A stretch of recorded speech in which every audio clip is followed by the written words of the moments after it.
Hi, I'm Jacqueline V, Subject Advisor for Art, Design and Media at Pearson. In this brief video, we will discuss strategies for approaching the Component 2 Externally Set Assignment, or ESA.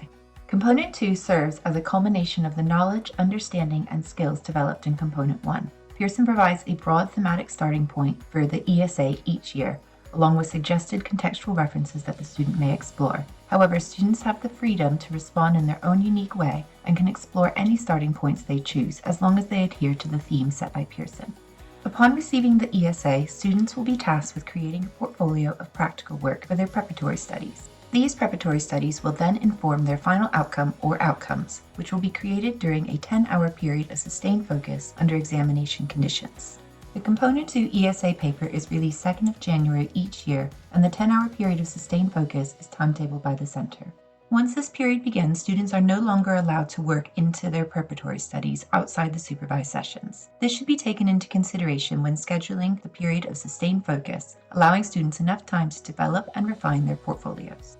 Furthermore, it is important to consider the timelines for submission and assessment to ensure there is ample time for internal assessment and standardization of both components before submitting marks for moderation. Let's look at some starting points for Component 2 and supporting students with developing their ideas. If we strip back the assessment objectives to their essential points, they demonstrate a holistic approach to the creative process and should be engaged with in an authentic and individual way. Students will be assessed on their ability to produce a sustained line of inquiry, and the focus is on quality rather than quantity. Teachers are advised to begin by thoroughly reading the paper and starting points, taking into account how they can support their cohort and context with the theme. It is important to map out preparatory lessons and allocate time to demonstrate the assessment objectives equally, while also allowing the projects to be led by the students. It is beneficial to include time for practicing working in exam conditions and scheduling the period of sustained focus in a manner that accommodates the learner's needs.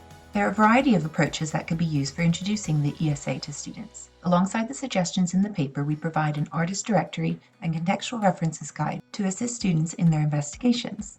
They encompass a diverse range of artists and contextual references for students to explore throughout their portfolio, not just the initial stages. To introduce the paper, a good starting point is through class discussion and mind mapping to help students generate personal ideas. The images provided in the paper can be used to stimulate discussions and serve as a basis for drawing from objects as a metaphor for ideas. Furthermore, school trips, whether conducted in person or virtually, can be highly beneficial for conducting first-hand investigations and gathering visual ideas through drawings and photographs.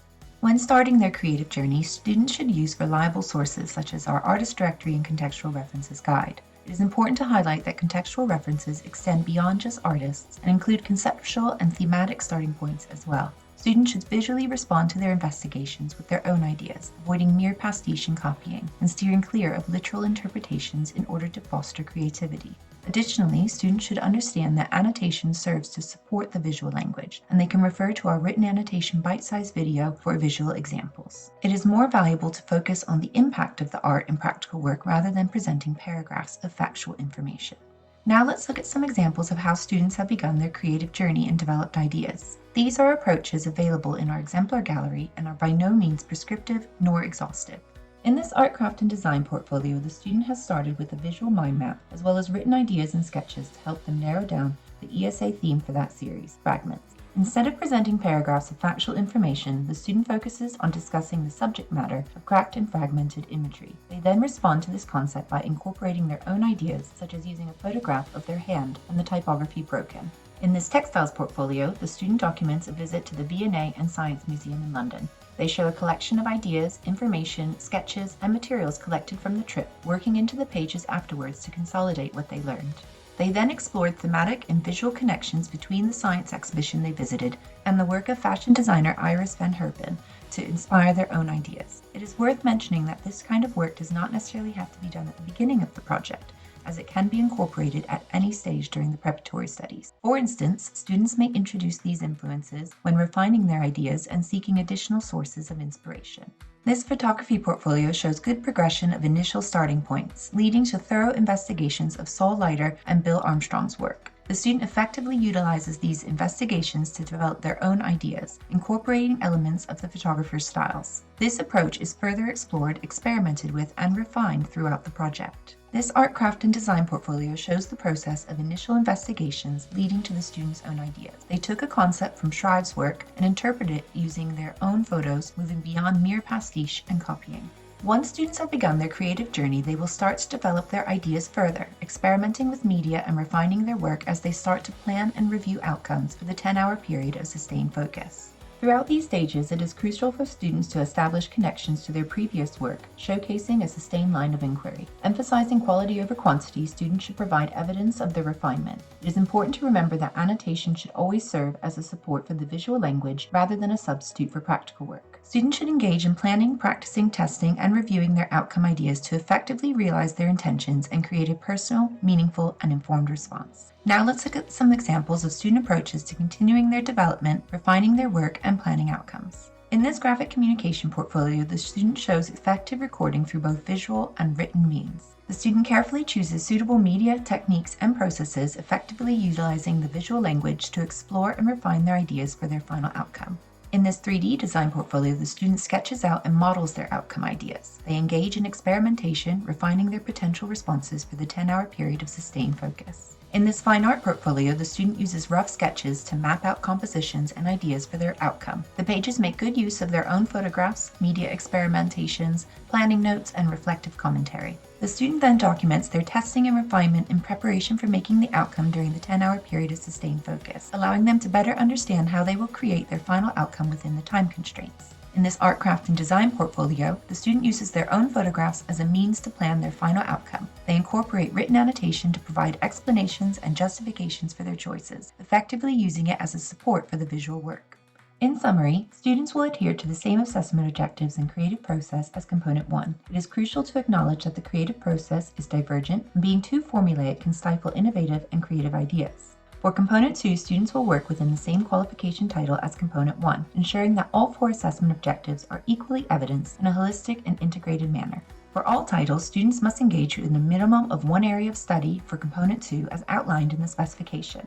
It is recommended that they use areas of strength from Component 1 to create a concise and skillful portfolio for Component 2. Preparatory studies can take any format and may be evidenced through any appropriate means. The preparatory period begins from the release of the ESA and concludes at the start of the period of sustained focus. When planning your delivery, it is beneficial to utilize feedback in the Principal Moderator Report and your Center Moderator Reports from previous series. We also have a bite-sized video that specifically focuses on using the feedback from your Center Moderator Report. At the end of Component 2, the final outcome or outcomes created during the period of sustained focus should effectively respond to the ESA theme. These responses should be developed, refined, and documented in preparatory studies. To optimize the use of the 10 hours, students are advised to practice and plan ideas thoroughly, ensuring they can complete their responses within the given time frame and realize intentions. Mock exams serve as a valuable tool for students to practice time management under exam conditions. It is crucial to ensure that these mock exams align with the whole school strategy of the center. A recommended approach is to gradually increase the duration of the mock exams to help students gauge their ability to create artwork during a sustained period of focus. In addition, it is worth noting that writing a final evaluation of the outcome is not mandatory. However, if a final evaluation is written, it must be done during the supervised period.